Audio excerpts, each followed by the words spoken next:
série Mon Algérie à moi, j'ai grand bonheur aujourd'hui de rencontrer une journaliste chroniqueuse littéraire dans la presse écrite et la presse numérique. Elle a publié en 2012 aux éditions La Marsa avec Hamsi Boubaker et Réminiscence. Elle est auteure également des Hommes et leur monde, paru aux éditions d'Alimène en octobre 2014. Elle entretient avec Smaïl Lacher, sociologue. Elle est également auteure de L'ombre d'un doute. Grand bonheur d'accueillir en visioconférence Nadia Aksous. Bonsoir Nadia. Bonsoir. Je dis, c'est l'enfant de Gaïette Béjaïa Bougie qu'on reçoit ce soir. C'est vrai que je me base sur votre dernier livre, L'ombre d'un doute. Pourquoi avoir choisi ce titre qui est paru, je rappelle, hein, le livre est paru récemment aux éditions Frantz Fanon. Alors, c'est mon premier roman.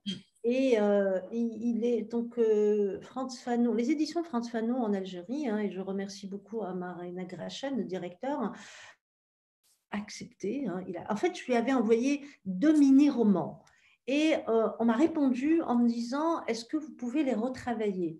Et du coup, j'ai réfléchi, je me suis dit allez, on en fait un roman. Alors, il y a ce roman, puis il y en a un autre que j'ai commencé à retravailler, mais bon, il est encore de côté. Oui. Et en fait, c'était d'abord une petite histoire qui est devenue une grande histoire.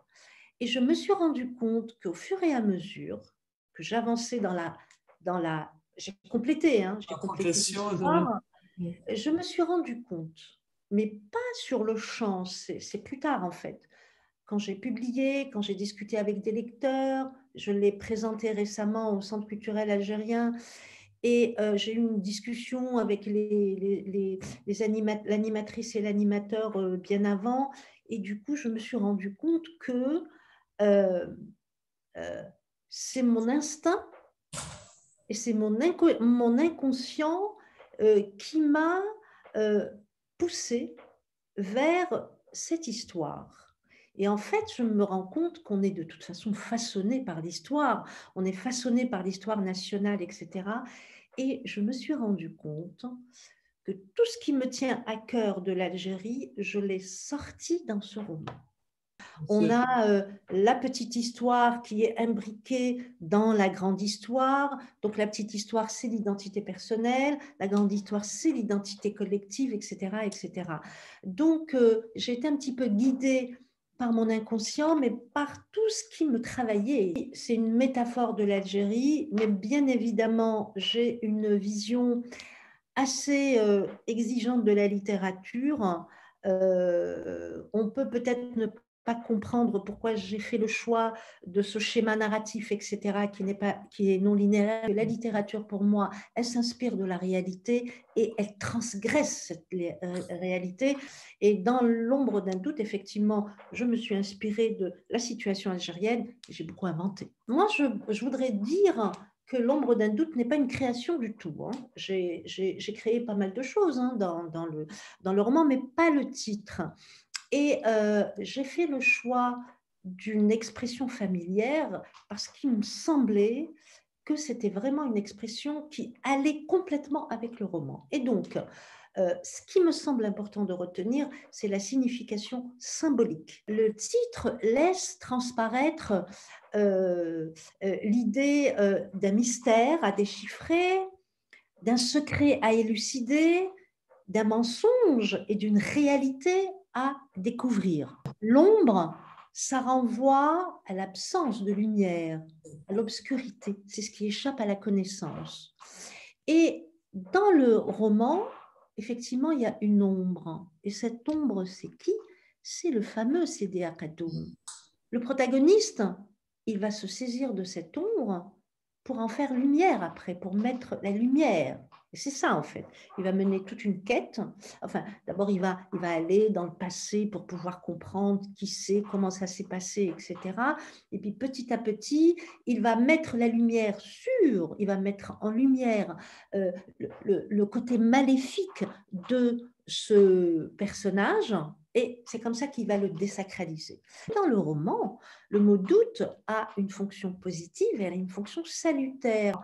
Et donc, c'est grâce au doute qu'il va se mettre en action pour mener sa ville sur la voie du renouveau. Je pensais à ce jeune protagoniste. Je me disais, finalement, tu as mis de toi dans un jeune homme. Est-ce que c'est de l'autobiographie ou bien c'est finalement une analyse de la situation algérienne? L'Algérie, je n'y vis plus, mais je la porte en moi. Je la porte en moi et elle me travaille. D'ailleurs, je me suis rendu compte que tous mes écrits, parce que j'ai écrit beaucoup de petites histoires que j'ai publiées sur le site, le magazine littéraire, et je me suis rendu compte que tout portait sur l'Algérie.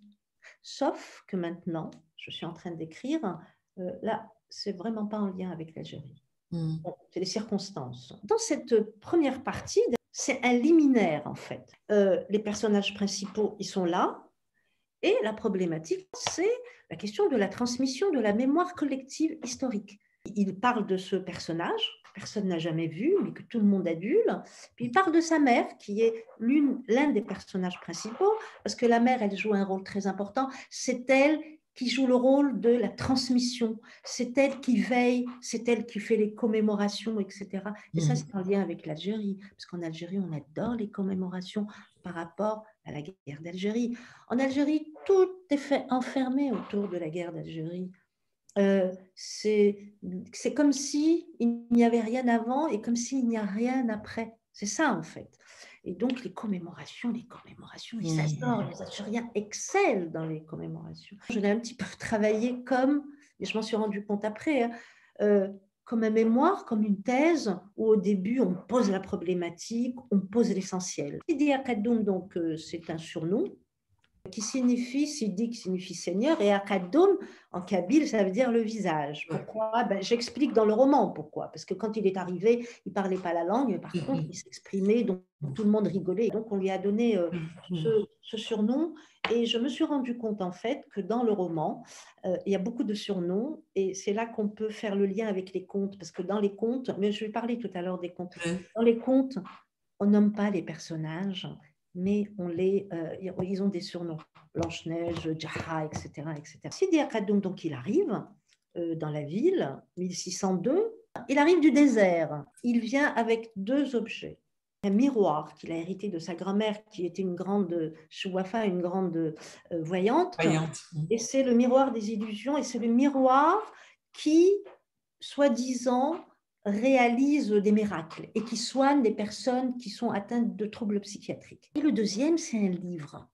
C'est le livre sacré que j'ai appelé Evrid el-Ali, donc c'est en kabyle, c'est la bonne voie.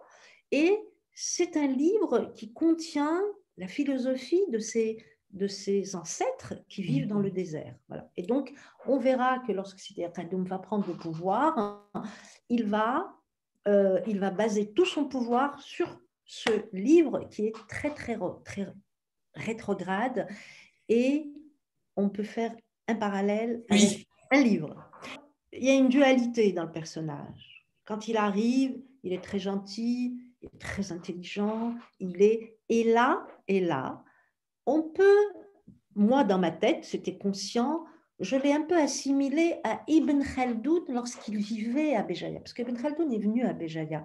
Il devait être le conseiller de l'émir, mais il n'a jamais pu l'être parce qu'il y avait une instabilité politique. Et il a vécu à Béjaïa. Il a vécu à Béjaïa. Et d'ailleurs, j'ai lu dans un livre que la Samokadema, il s'est inspiré de son expérience de Béjaïa. Tout de suite, il s'intègre, il devient premier vizir, il devient le bras droit du prince, voilà.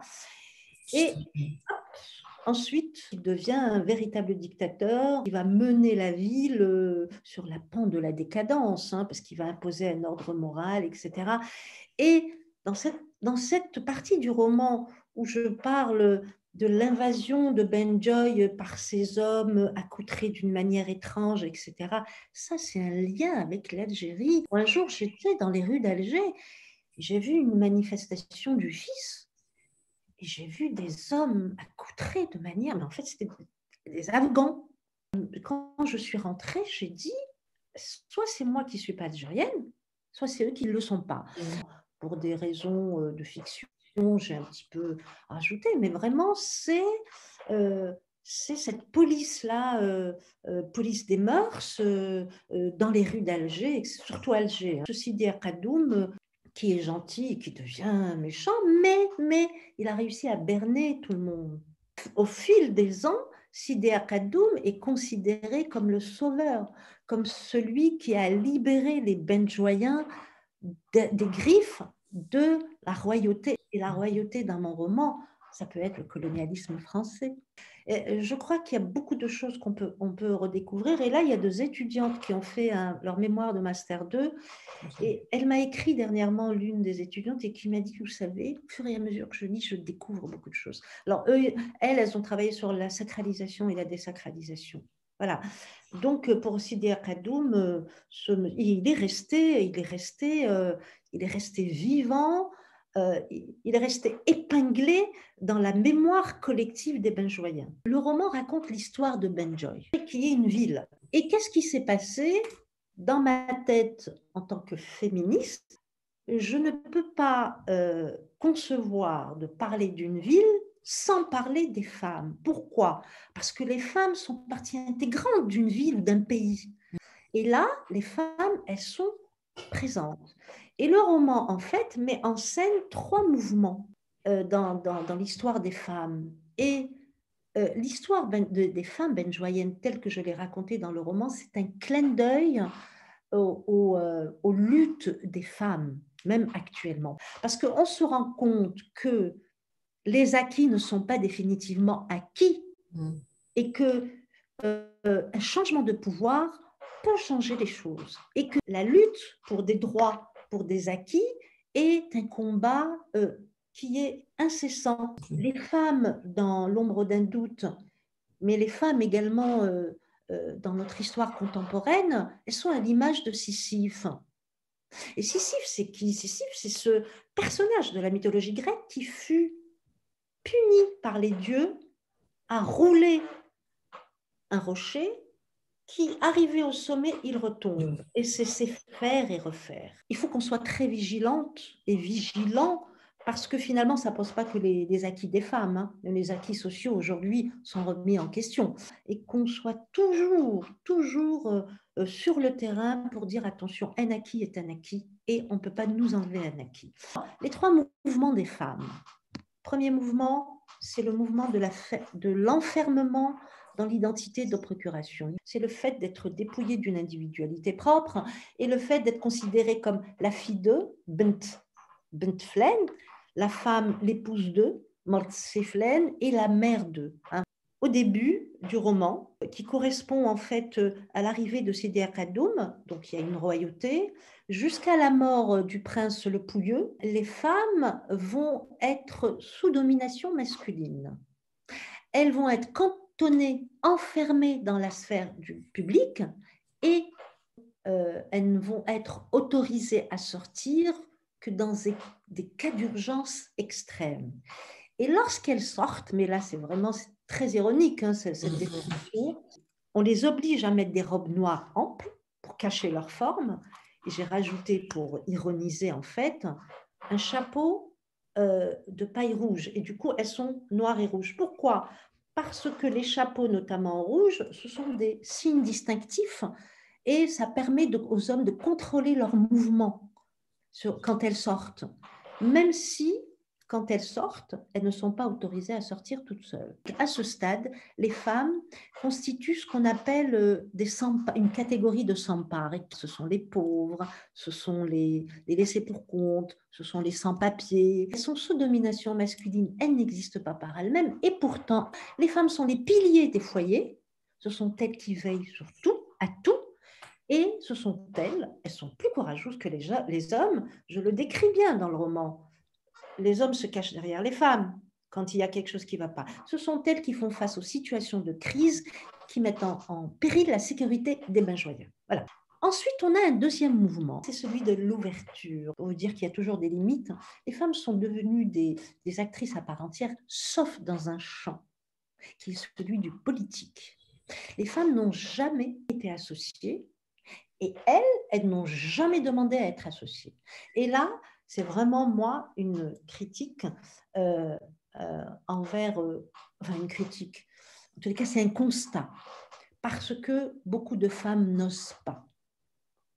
Même si elles veulent être libres, elles veulent avoir leur liberté, elles veulent avoir leurs droits, mais il y a certains domaines qu'elles n'oseront jamais parce qu'elles vont me dire Chouma, Mm. etc., etc. Et beaucoup de femmes n'osent pas, en fait. Le troisième mouvement, fini la vacance de pouvoir. Sidi Akadoum va prendre le pouvoir et il va imposer un ordre social, un ordre moral, mais alors très rétrograde. Et donc ce mouvement, ça va être celui de la refermeture. Alors on était dans la fermeture, l'ouverture et ensuite la fermeture. Ce nouvel ordre moral va affecter les femmes et il va les priver de leurs acquis. Benjoy, c'est ma ville natale, c'est Béjaïa. Je trouve que Béjaïa est une très belle ville. En tous les cas, il y a la mer, il y a la montagne. Tout au long des années que j'ai vécues à Béjaïa, et j'ai vécu en face de Yimagouraya. Yimagouraya, qui est la sainte patronne de Béjaïa. C'est une sainte qui est adorée, adulée, mais, et ça je tiens à le dire, il y a quand même quelque chose de misogyne à son égard. À Béjaïa, il y a beaucoup de saints. C'était une ville soufie. Hein. Il y a exactement 99 saints, mâles, une sainte. Et la légende dit que si Béjaïa, si le 100e saint était un homme, Béjaïa aurait été la petite Mecque. Et ça, je trouve très misogyne. Voilà, ça c'est une légende qui dénote quand même la mentalité. Benjoy, donc c'est ma ville natale en tous les cas. La plateforme, par exemple, du Rocher Flou où s'est caché Sidi Akadoum, la grotte où il s'est caché, elle existe réellement. C'est le mausolée, donc d'ailleurs c'est la page c'est la couverture, c'est le mausolée de Sidi Abdelkader. Et en bas, il y a une grotte. Donc c'est là-bas que je l'ai caché, moi. Je voulais dire des choses sur cette ville. Dans le roman, Benjoy, elle a deux rôles. Elle constitue le cadre spatial, c'est-à-dire le lieu où se passe l'histoire, et puis en même temps, elle fait partie de l'un des personnages principaux de la ville. Le nom de la ville, Benjoy, signifie fille de joie. Benjoy est composé de deux mots qui appartiennent à deux langues qui ne sont pas du tout apparentées. Et j'ai fait exprès de les mettre ensemble. En fait, Benjoy est ce mélange de ces deux langues qu'on dit que c'est des langues différentes, en fait, dénote mon intérêt pour la diversité linguistique. Alors moi, je suis native justement de Béjaïa, et Béjaïa est connue pour sa richesse historique, pour les brassages de population, puis la diversité, la pluralité linguistique. Dans ma famille, on parlait le kabyle, l'arabe bougiote et le français. Ensuite est venue la scolarisation, l'arabe littéraire, et puis il y a eu l'anglais, et puis par la suite, parce que j'ai une maîtrise en langue anglaise en fait, et par la suite, il y a eu, de par mes voyages, ma migration, etc., donc la connaissance d'autres langues. Donc c'est moi, la pluralité, la diversité, la pluralité linguistique, elle est très importante pour moi. Et d'ailleurs, il y a des mots. Il y a de l'arabe darja, il y a l'arabe terraire, il y a du kabyle, il y a de l'amazigh, voilà, donc ce mot anglais, etc. Pourquoi fille de joie? Alors, il y a trois éléments. Le mot renvoie à la beauté de la nature de la ville. Bent Joy, c'est la joie, hein, voilà. C'est la fille de joie, voilà. Donc, il y a de la joie, il y a de la beauté, etc. Et c'est vrai que Benjoy est une ville attirante, elle est attachante. Et Sidi Akadoum, quand il est arrivé, il est devenu fou de cette ville. Pourquoi? Parce que lui, il vient du désert, il connaît que le sable, il découvre la mer et il découvre la montagne. Et donc lui, il monte sur la montagne, il grimpe au sommet. Et qu'est-ce qu'il fait là-bas? C'est le lieu qui lui permettait de dominer toute la ville. Et là, on a déjà sa posture de gouvernant, en fait, de quelqu'un qui a le pouvoir. Vous voyez? Voilà. Donc, on est dans la verticalité. En fait. La deuxième raison, c'est que le mot Bent Joy, la fille de joie, renvoie à la joie de vivre de Benjoyen. C'est ce que j'appelle, je ne l'ai pas mis dans le roman, d'ailleurs j'aurais dû le mettre, ce sont des joyeux, ce sont des heureux joyeux, malgré le fait qu'ils soient pauvres et qu'ils soient méprisés par les membres de la famille royale.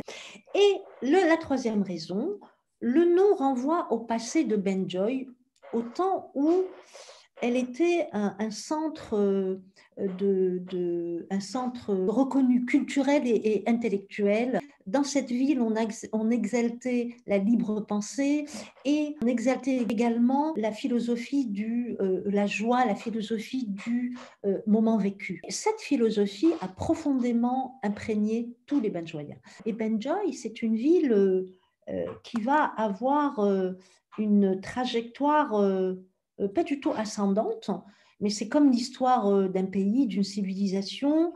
On va avoir des avancées, ensuite on va stagner, et elle va stagner, ensuite elle va redémarrer, ensuite elle va revenir en arrière, etc., etc.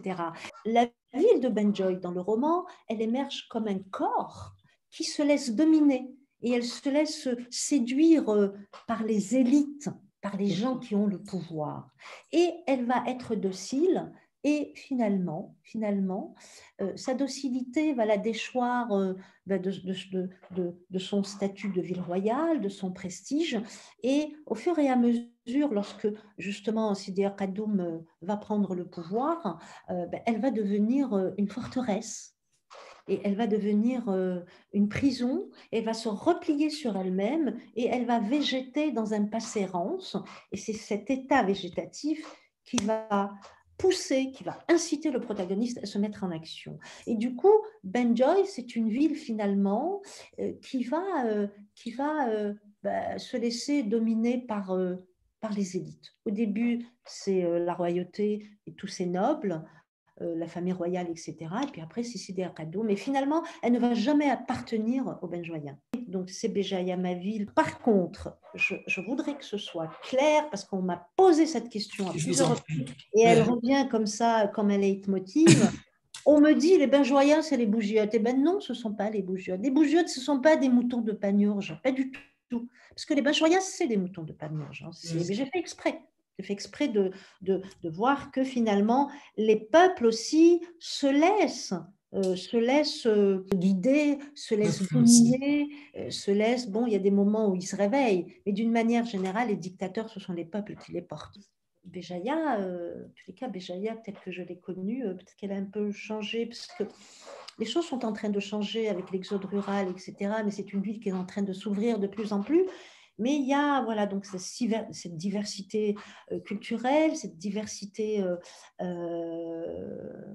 linguistique qui est très, très importante. Parce qu'aujourd'hui, on a tendance un peu à se renfermer en Algérie. Quand même.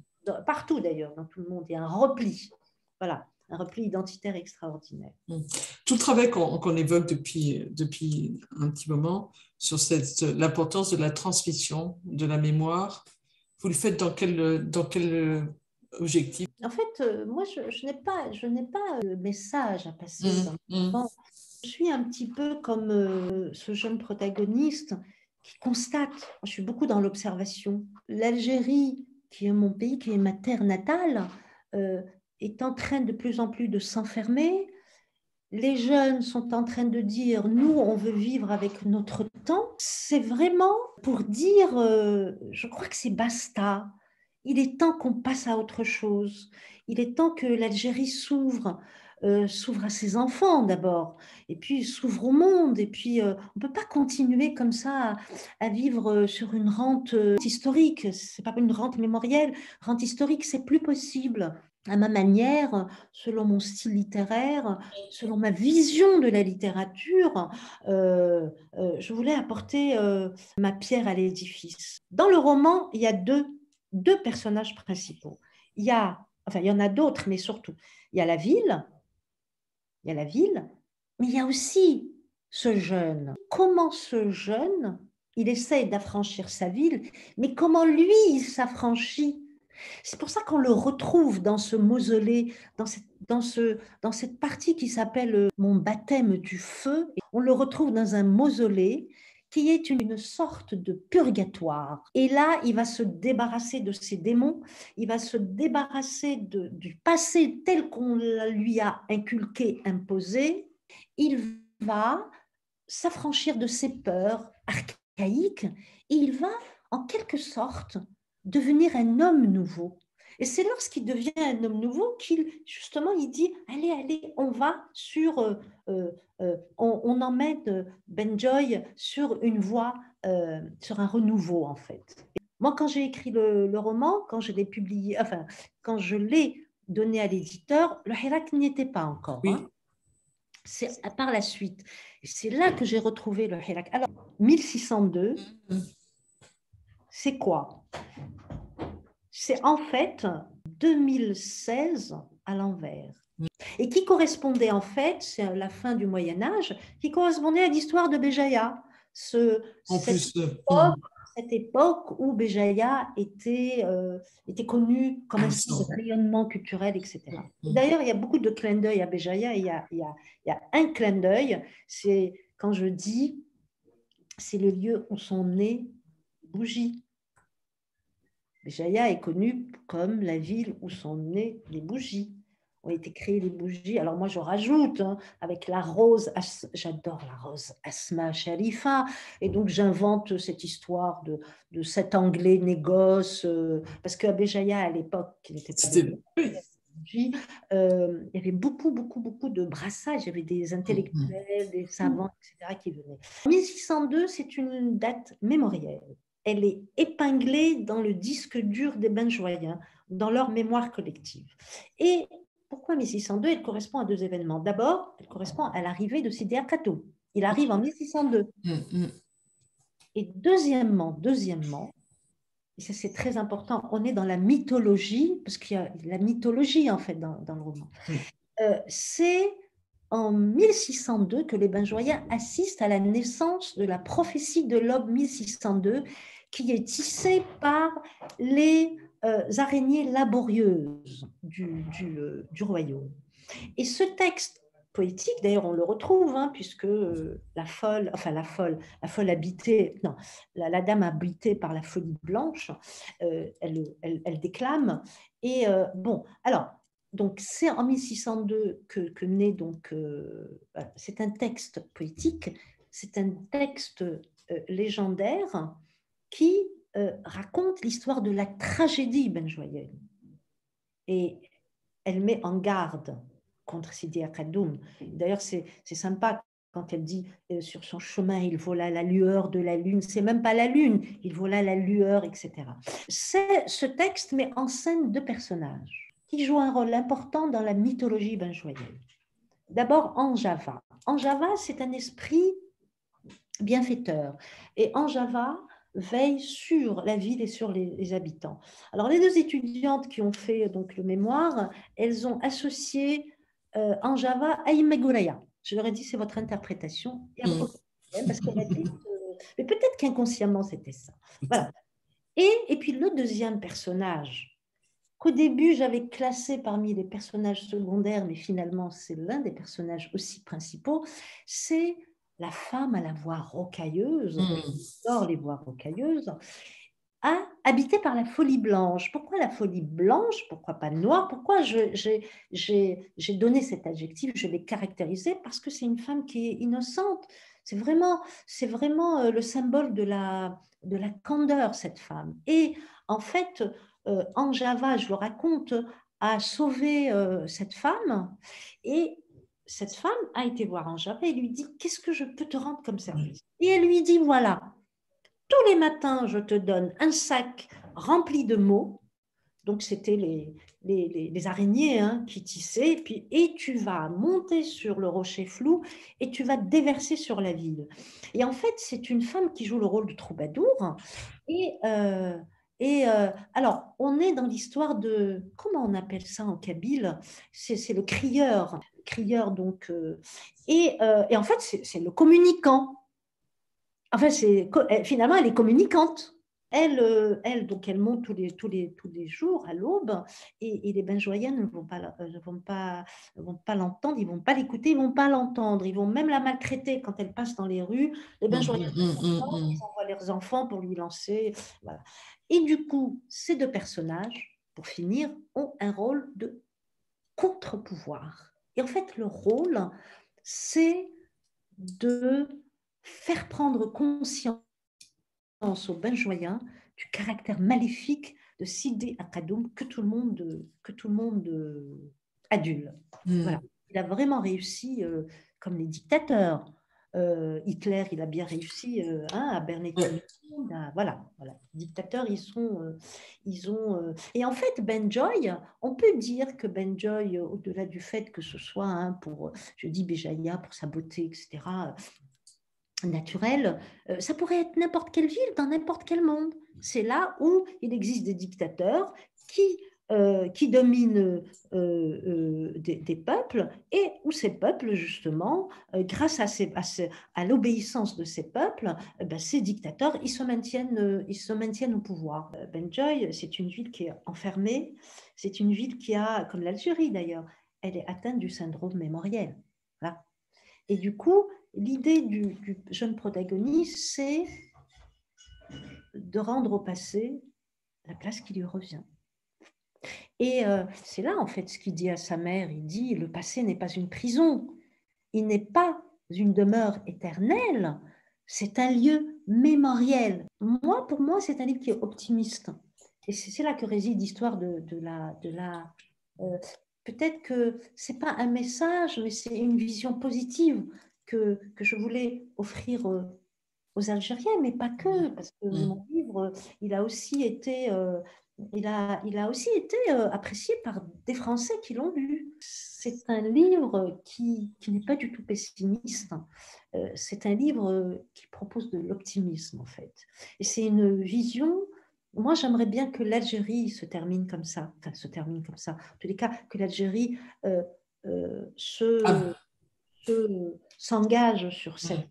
Et ça va me permettre de parler justement du Hirak. Alors, moi, quand le livre s'est terminé, etc., il a été publié, il y a eu le Hirak, donc la révolution du sourire. Et c'est là que j'ai établi le lien entre notamment le protagoniste et ces milliers de jeunes qui sont sortis dans les rues algériennes pour revendiquer, pour exiger, pour dire oui à une Algérie nouvelle, une Algérie libre, une Algérie égalitaire, une Algérie indépendante, une Algérie juste, parce qu'il y a la notion de justice. Et cette vision, la vision de ces jeunes, elle correspond complètement à ma vision, qui est aussi celle du protagoniste. C'est pour ça que le protagoniste, c'est aussi moi, parce que c'est moi qui ai écrit mon Algérie à moi, pour coller avec justement la thématique de votre émission.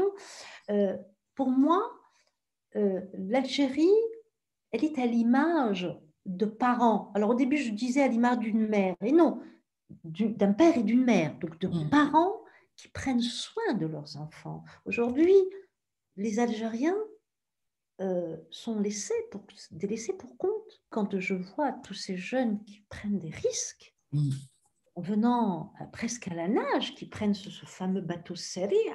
Là, en ce moment, il n'y a rien parce que c'est l'hiver. Ils risquent leur vie par n'importe quel moyen. Ils veulent partir. Et quand ils se retrouvent à l'étranger, ils vivent une vie de merde. Attendez, quand on est bien dans son pays, on reste. C'est une Algérie qui cultive l'amour et une Algérie qui veille à l'application de principes humains et humanistes qui sont la justice, l'égalité, la fraternité. Et je rajouterai un mot qu'on n'a pas l'habitude d'entendre. La fraternité, c'est l'amitié entre les hommes, et je rajouterai la sororité. C'est aussi la solidarité entre les femmes, c'est très important. Pour moi, dans ma tête, l'Algérie prend l'image d'une terre noble, d'une terre généreuse, d'une terre belle.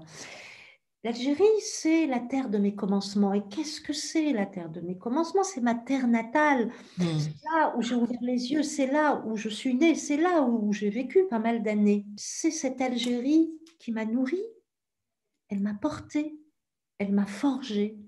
Moi, j'ai vécu à Alger, et c'est à Alger. Alors, j'étais célibataire, et vivre, peut-être un peu moins maintenant, mais à l'époque, dans les années 90, vivre en dehors de la cellule familiale ou en dehors de la famille, enfin, du mari, etc., c'était pas très bien. Voilà. Et c'est dans cette ville, moi, Alger, où j'ai forgé ma personnalité de femme. Et j'ai vécu les plus belles années. Ça n'a pas été facile, mais je suis arrivée à m'imposer. L'Algérie, elle est là en moi, et elle agit en moi comme une musique d'ambiance, et elle me berce, elle me réconforte. Moi, quand j'arrive à Béjaïa, dans la ville, je pense à deux personnages importants, Édouard Saïd et Mahmoud Darwish. Pourquoi? Parce qu'ils ont beaucoup parlé de leur rapport à la terre palestinienne. C'est la terre, voilà. J'ai mis toutes mes préoccupations dans ce livre, j'ai mis toutes mes préoccupations, mes interrogations, mes réflexions de l'Algérie, en fait. Voilà. Donc, et c'est vrai que ce Sidi Akadoum, il peut aussi être assimilé au prophète et puis le livre sacré, etc. Et les lecteurs, pas mal de lecteurs, oublient que c'est aussi l'histoire de ce jeune qui dit, qui suis-je? En fait, ce sont deux questions qui travaillent la société algérienne. L'identité personnelle et l'identité collective. Qui suis-je? Qui sommes-nous? Ce jeune, il dit, je suis jeune, j'ai envie de vivre. Qui suis-je? Comment est-ce que je peux? Alors, c'est quoi l'identité personnelle? C'est le fait de pouvoir dire je, de pouvoir se situer comme sujet, le fait d'être soi et de se positionner comme une personne singulière. Or, lui, il peut pas se construire sur son plan personnel parce qu'il est étouffé par cette identité collective. Et il a compris que pour pouvoir se construire personnellement, sur le plan de l'identité personnelle, il faut d'abord éclaircir le nous. Qui sommes-nous? Qu'est-ce qu'on nous a transmis? Et qu'est-ce qu'on garde de tout ce qu'on a transmis? Est-ce qu'on garde à l'identique ce qu'on nous a transmis, ou on garde ce qui nous arrange et ce qui nous correspond à nos principes, etc. Et c'est la même chose en tous les cas avec moi. Il y a beaucoup de choses avec lesquelles moi j'ai coupé. On a la petite histoire dans la grande histoire. Voilà, c'est ça. Et les deux sont vraiment imbriqués, on ne peut pas les dissocier, exactement. Et merci en tout cas de nous avoir partagé, d'avoir partagé avec nous ce soir votre Algérie à vous. Elle est belle, elle est plurielle, elle est hommes et femmes, elle est homme au pluriel avec un grand H, mais elle est surtout indéniablement tournée vers l'avenir, et c'est le message qu'on veut donner aujourd'hui. Merci beaucoup, Samia. Merci, Shanadia.